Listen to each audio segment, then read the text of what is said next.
Bonjour Leo and welcome back to my channel, Claude here. Today I'm going to be doing your mid-month tarot reading for the month of October. So I hope you're doing well and that you've had a good month so far. I'm going to be using the Guardian of the Night Tarot by MJ Cullinane. I have reviewed this deck on my channel, I absolutely love it. So if you want to check out the artwork and even get them for yourselves, there's a link in the description box below. So as always, I'll ask that you please do bear in mind those are general readings and they will not resonate with everybody. So take what applies and just drop the rest. And if the message doesn't resonate at all, you may want to check your Moon, Venus or Rising sign readings, as one of those may resonate better with your current situation. So what do we have for my Leo Aquarians, please? What do they need to hear for their highest good for the middle till the end of the month?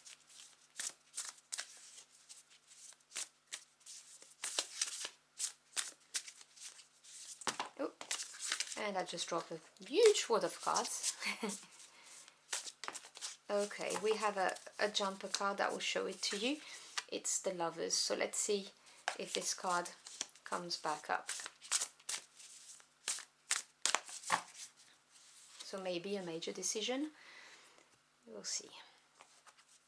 So I'm going to use a 9-card spread for this read. This position here is the near past. This is the present situation, and this is the near future.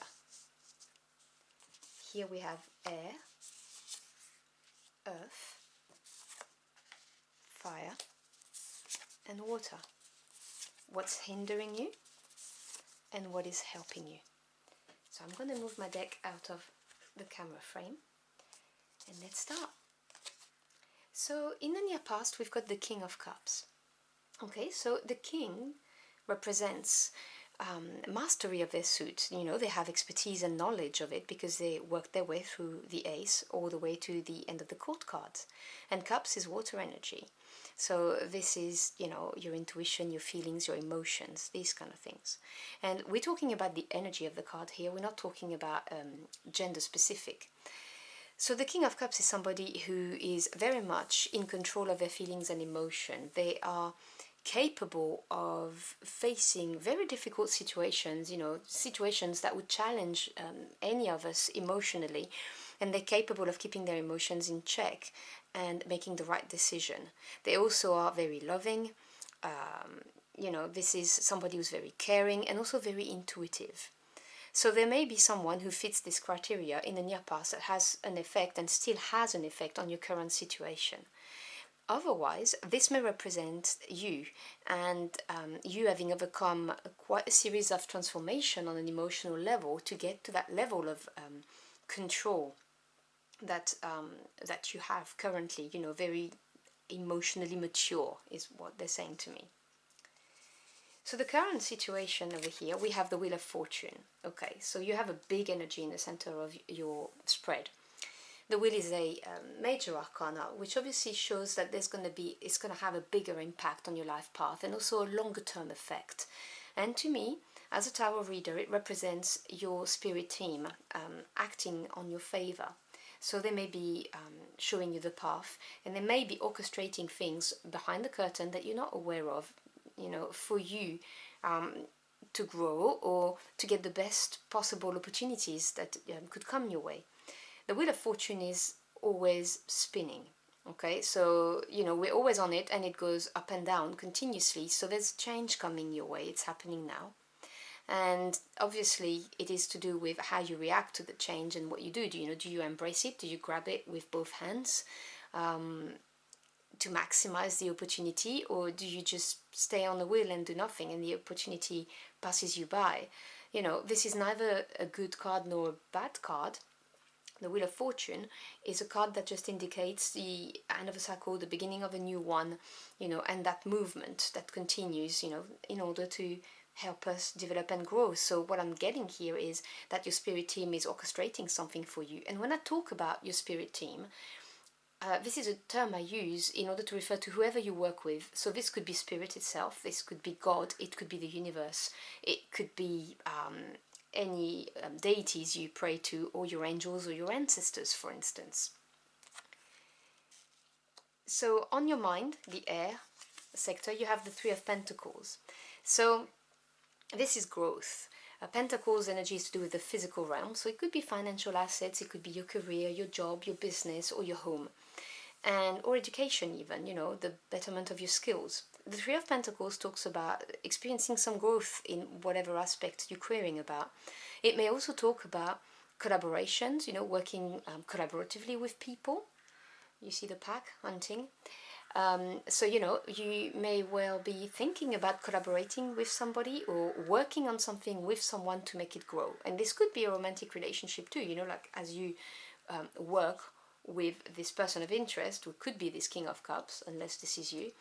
And, you know, in order to make your relationship grow, for instance. If it's business, you know, you may be thinking about merging businesses, about expanding your business, branching out, hiring more people, hiring someone different, doing a collab if you're on YouTube, you know, anything like that. Take what resonates. Here is the physical realm, and you have the Three of Swords. So you've got two threes, so we have growth going on, but swords energy is air energy, so this is the mental realm, represents your thoughts, points of views, ideas, knowledge you acquire, and also truths that are exposed. So the Three of Swords talks about a breakthrough.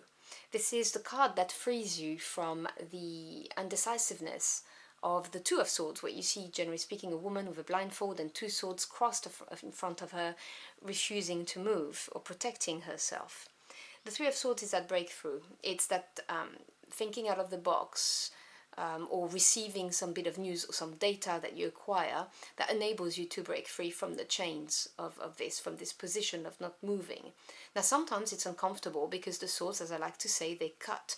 So it's not an easy energy to be in, but there is a breakthrough. And, you know, because it's in your physical realm, you may be awaiting some kind of breakthrough in order to make things move. And I'm getting the energy from this reading that, you know, because things are in the process of changing, it's not there yet, but it's coming and you may not see it.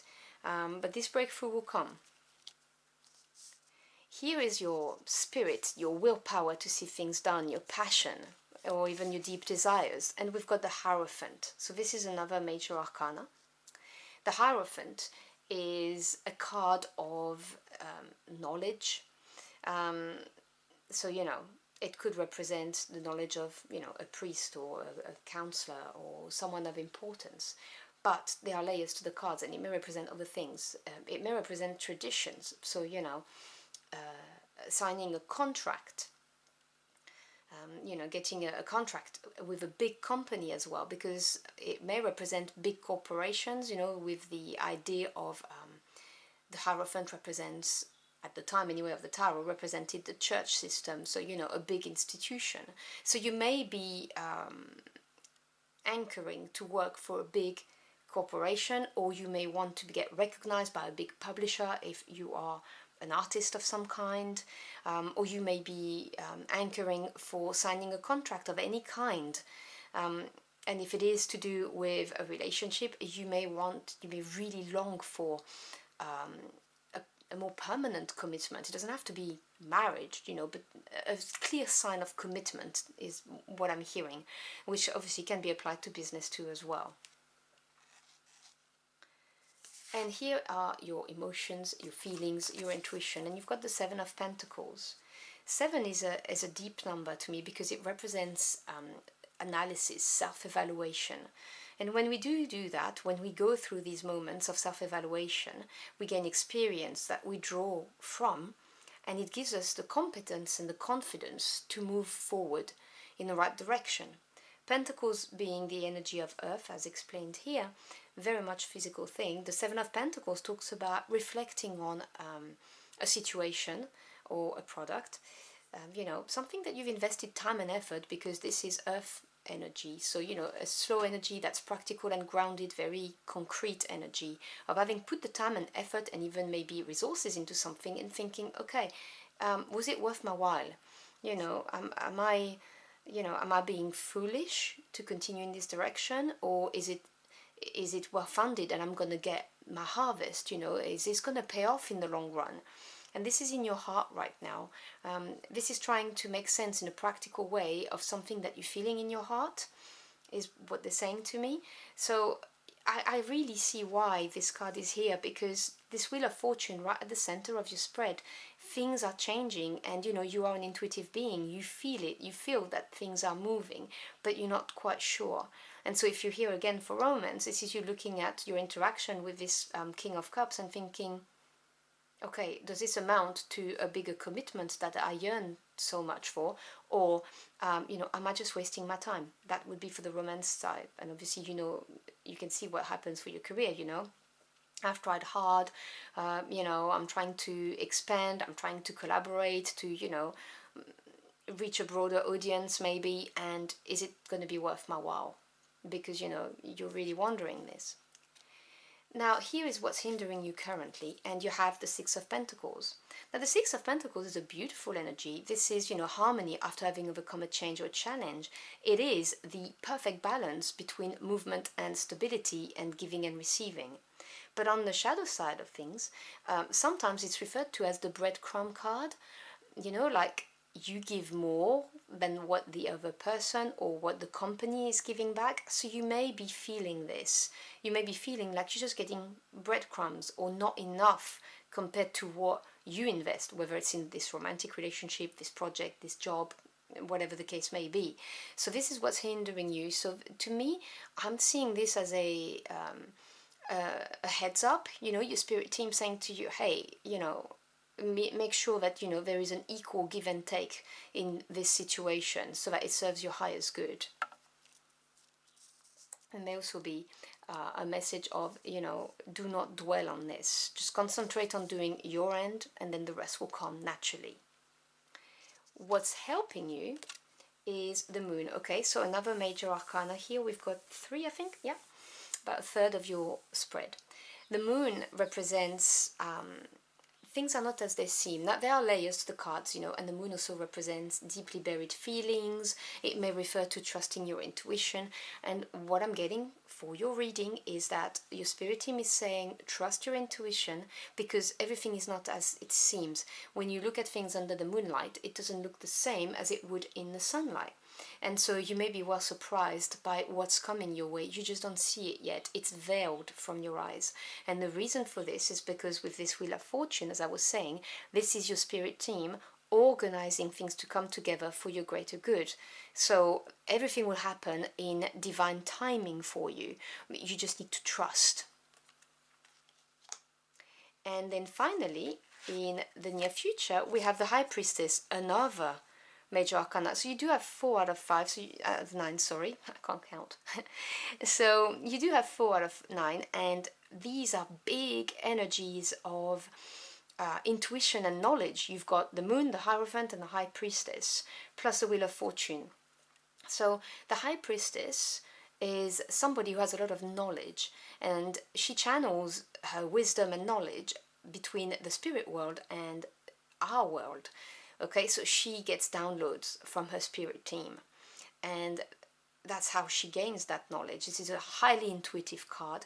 This is a card that says to me that your spirit team are guiding you, and they are asking you to trust your gut, because that gut feel that you get, that is your intuition kicking, and your intuition feeds off downloads that your spirit team are giving you.